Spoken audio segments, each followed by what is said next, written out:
Not only are there deserts in this new Pangaea of the future, but near the coastlines, one can find immense wetland areas, often marshy. The creatures inhabiting this area are generally smaller but no less unsettling, such as the silver worm. It is a bluish and translucent nematode that can parasitize much larger prey in a very disconcerting manner. Animals parasitized by the worm find themselves covered with a bluish film around them, which is actually the parasite's expandable stomach. It slowly digests and lives off its prey, while the animal remains paralyzed to prevent excessive struggling but remains conscious of the situation.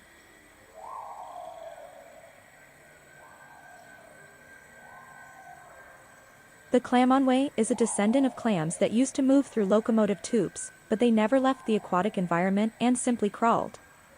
Over time, they ventured more onto the continents and, for this purpose, are capable of standing up on their locomotive tubes. They are clumsy and quite slow, walking is not very stable on the damp ground of the marshes.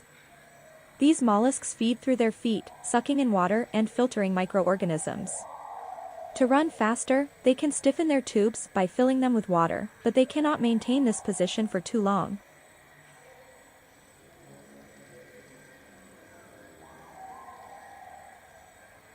In 200 million years, cephalopods will experience their golden age.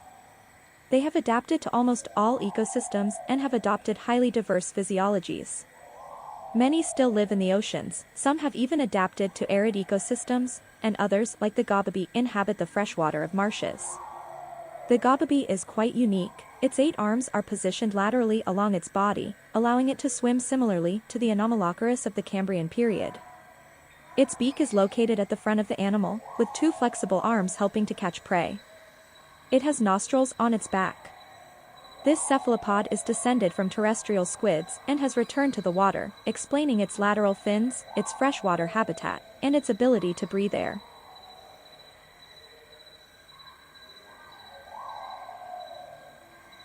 The pterosquid has evolved to survive on land, although for limited periods of time. It is unable to breathe properly out of water and relies on finite oxygen stores concentrated within its tissues and blood. Once these reserves have been depleted, it must resubmerge to replenish its oxygen supply. 6 of its original tentacles have evolved into pads which support the weight of its body and enable it to move over land. They function like the ventral foot of a gastropod, generating muscular contractions in order to enable movement. The humid conditions of the swamps have allowed creatures to take refuge out of water. The female seeks out a safe space to deposit her fertilized eggs after mating and clambers out of the water and into the surrounding vegetation.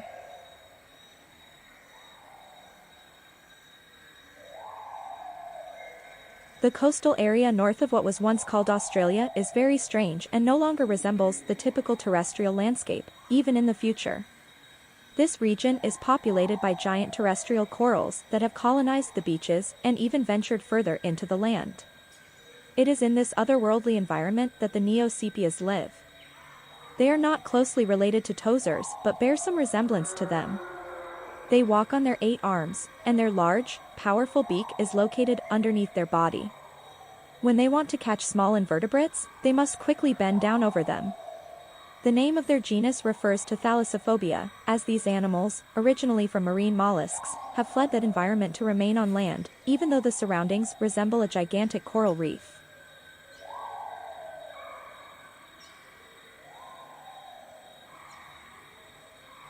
Some animals have become so distant from their ancestors that they have created their own class, as has occurred with the emergence of reptiles or birds.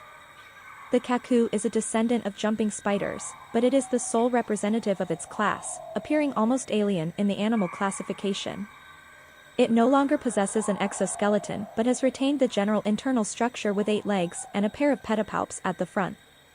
It has giant eyes that allow it to see well both day and night. This strange animal runs extremely fast, displaying a stealthiness that makes it almost invisible. It feeds on dead animals, mold, or animal droppings. Its terrifying appearance gives it the semblance of a retro horror movie monster. Devoid of a carapace, its body is flexible and glossy, and its light weight and speed allow it to walk on water for several hundred meters. However, it is incapable of swimming.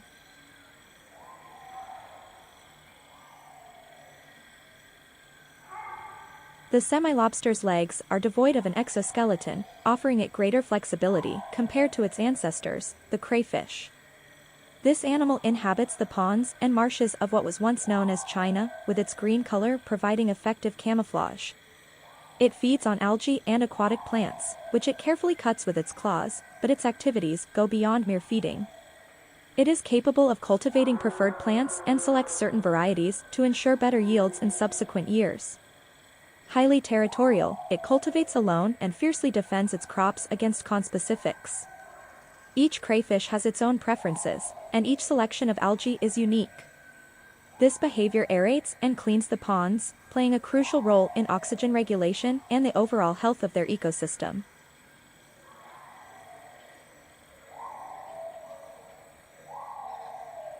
Crabs are still quite common in these new ecosystems, and the Anagra crab is a particularly common species in the Austral archipelagos. With its speckled beige coloration, it is well camouflaged on the sandy beaches of these islands. It often remains exposed and does not need to return to the water to breathe, as this crab has developed lungs.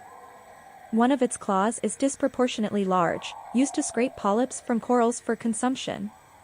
This animal has specialized in this diet and faces very little competition. They can gather in groups of over 100 individuals on the same coral. Occasionally, they engage in combat, wielding their claw rakes. Once one successfully severs the other's limb, the battle ends, and the amputated crab is condemned to slowly starve to death.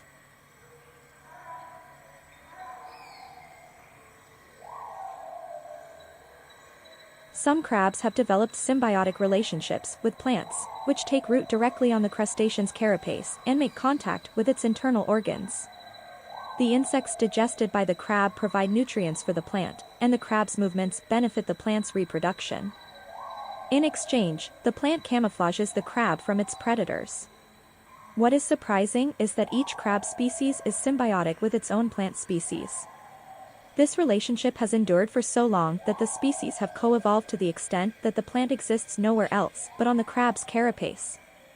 The seeds are deposited on the crab's eggs at laying, so that from birth, the crabs have their own small plant growing alongside them.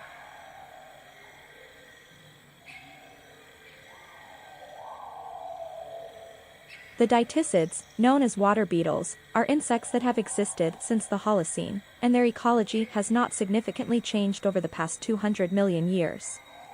They are in a sense living fossils, although they are not the same species and do not belong to the same family as their ancient ancestors. The water beetle has become very large, with oxygen boosting the growth of certain arthropods during this period. It is a feared aquatic predator, swimming rapidly with its legs transformed into fins and surfacing only to breathe. Its heavy carapace helps the animal remain effortlessly submerged in water. It hunts by ambush, using its antennae to detect water vibrations while remaining concealed in aquatic vegetation.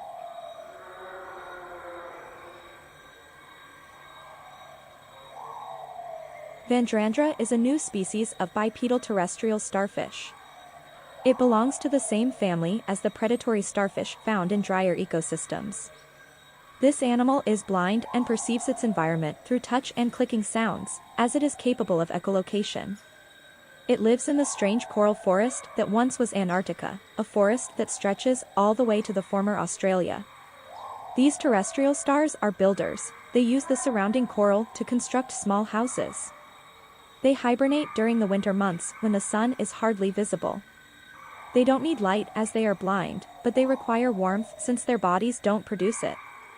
They eat coral polyps, which they catch with small tentacles located in their arms.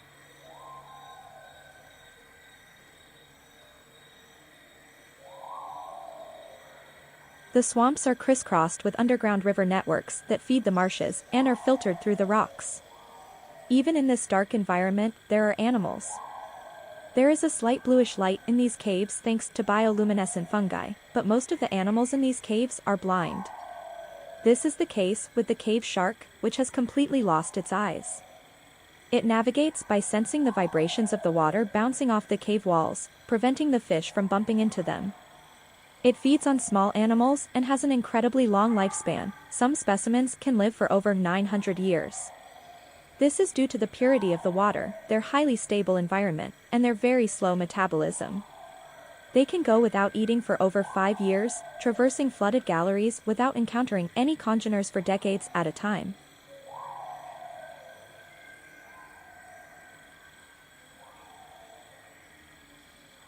The jelly frog, as its name suggests, is a frog that creates a kind of gelatinous substance on its back, a moisture reserve that is useful during the dry periods that the boreal marshes of what was once Europe experience.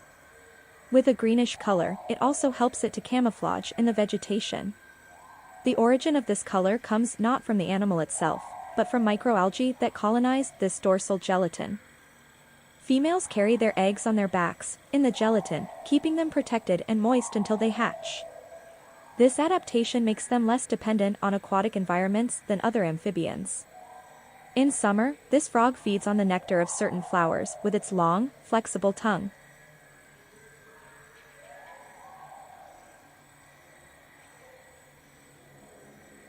Buganda is a giant toad that haunts the marshes of northern Africa, measuring over a meter tall and possessing an immense tongue that ends in a sort of hand-like structure. It is a tall creature for an amphibian, no longer moving by small leaps, but more like a buffalo, slowly, step by step, across the moist ground of its environment. It waits at the edge of ponds, patiently, until a prey animal approaches, then in a fraction of a second, its tongue springs out to snatch the unsuspecting prey and bring it into the toad's mouth without the need for the toad to move, saving a great deal of energy. They are solitary but rather docile creatures. When they encounter another of their kind, they may interact briefly before going their separate ways. Females lay eggs in the ponds, but do not guard them. The hatchlings must fend for themselves upon hatching.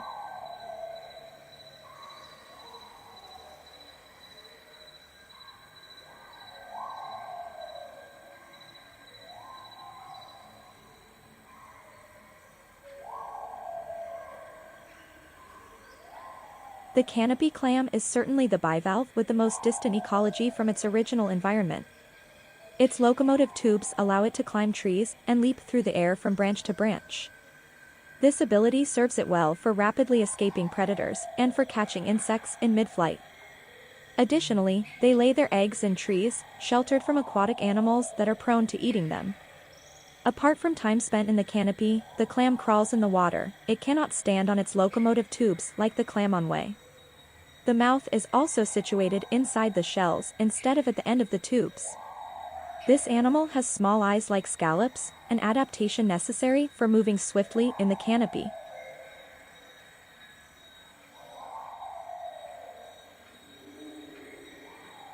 The panther octopus is another quite peculiar creature. It has fled its main aquatic predators into the canopy. Aided by its 10 tentacles, it moves very easily through the branches of trees above the marshes. It can approach its prey discreetly to catch them without being seen. With excellent vision, it can even see clearly at night, making it a formidable predator. Its green coloration perfectly camouflages it. The mollusk rarely descends to the ground. Instead, it drinks water trapped in the large leaves of certain plants. It is a solitary animal that only interacts with its conspecifics during the mating season. During this time, males engage in violent combat, attempting to knock their opponent off their branch. The female must descend to the base of a tree to lay her eggs. In the initial stage of their existence, these animals are aquatic, only leaving the ponds after about a year.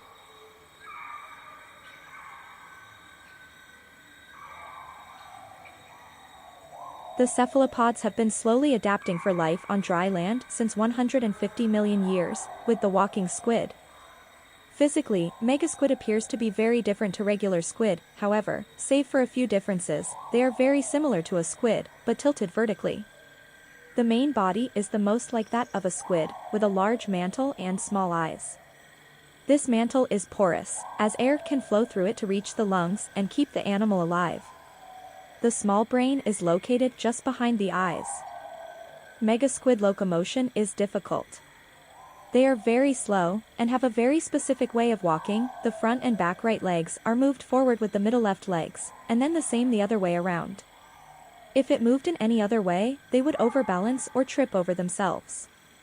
It can live up to a maximum of 50 years, at least partially thanks to the lack of large land predators in Antarctica.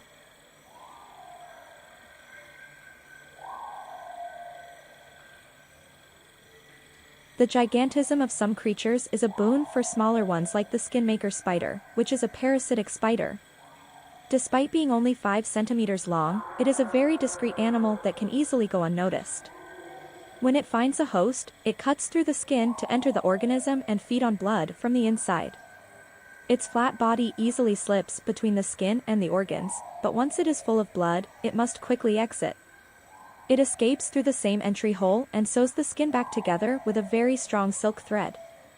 Its highly dexterous legs help it sew the skin of its hosts. Occasionally, females leave eggs under the skin.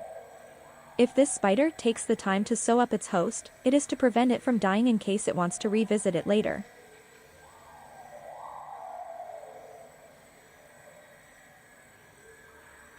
The sultan spider is a spider that lives in groups and constructs immense silk domes where the entire colony takes refuge. Depending on their location, these domes are oriented upwards or downwards. In open terrain, they are oriented upwards to protect the interior from the sun, while in forests near the ground, they are oriented downwards to protect the colony from invaders. These spiders are highly territorial and may attack the silk domes of other groups. The same colony may occupy multiple domes to expand. They cooperate to attack large prey, which they dismember to store food safely.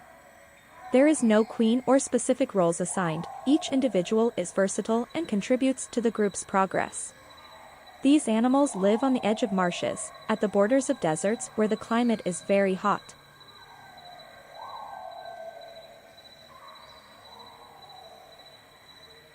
Many species of crabs have developed symbiotic relationships with plants, a mutually beneficial arrangement where the plant provides camouflage and the crab aids in dispersal. However, the bonsai crab is unique.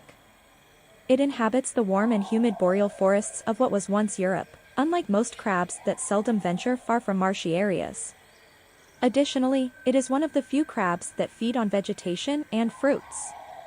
It forms a symbiosis with a single species of tree, which takes root inside the crab's carapace and sprouts its seeds as soon as the female becomes gravid. Each crustacean has its own plant from birth.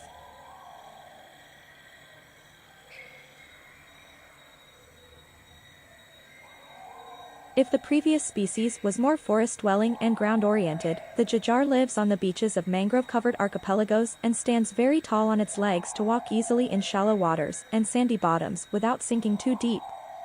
These animals are gigantic, with a wingspan of over 10 meters. They can weigh more than 10 tons with their tree on their carapace. They carry with them an entire ecosystem. Besides the tree, numerous species depend on this raft on legs, aiding them in moving from island to island within the archipelagos. The crab itself is a very calm and slow-moving animal. It rarely encounters its counterparts, and if they are not in a reproductive period, they ignore each other. They feed on mollusks and other small crustaceans, having lost their pincers at the front of the body. They feed by sucking in large quantities of water and trapping their small prey.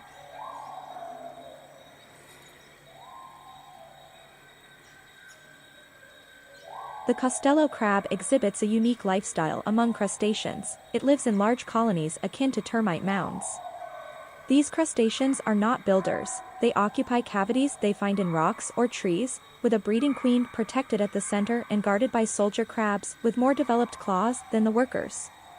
The workers roam through forests and marshes in search of food for the colony. They are territorial animals, vigorously defending their queen and their dwelling against predators and other colonies' members. Unlike termites or ants, the queen does not lay eggs continuously. She lays 1,000 eggs in a few hours every month, which she incubates for 2 weeks. These eggs hatch simultaneously and directly contribute to the colony's development, while the queen consumes almost the entire food supply, and the males fertilize her again.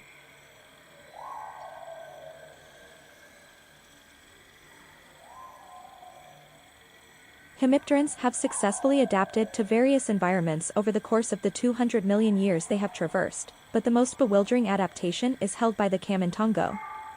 These creatures have forsaken their individuality to form a colony resembling a plant. Each insect behaves only as a cell, feeding on lichen as they move extremely slowly and uniformly along the trunks of gigantic trees in the southern marshlands. The red fruits seen at the ends of some branches are not actually fruits, but large eggs housing hundreds of new cellular insects that will enlarge the new branches. This type of cyclopean formation is unique, and insectivorous animals have never been curious enough to attack this formation, assuming it to be a plant.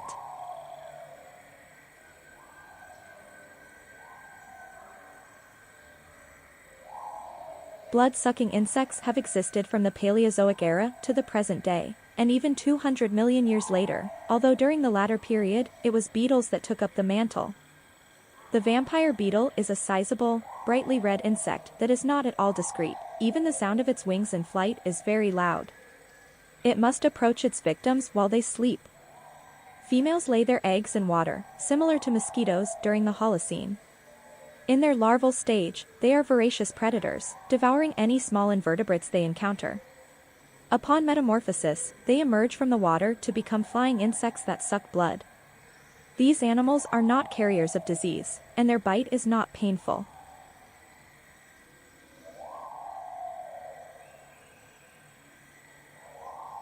Mograken is one of the most dangerous insects on this future planet, inhabiting the extreme south of what was once known as Antarctica. They endure seasons of long nights in summer and long days in winter, but the climate at this time is consistently warm. With these significant variations in light, there is little vegetation in this region of the world, and most animals are carnivores. However, the most formidable is the mograken, which indiscriminately devours anything that crosses its path, even another mograken. It possesses an oversized claw that it uses to tear its prey into pieces and defeat its adversaries. For reproduction, females deposit eggs in a nest that males later fertilize. They cannot encounter each other, as they would attack. They are not particularly intelligent animals and lack any hunting strategy.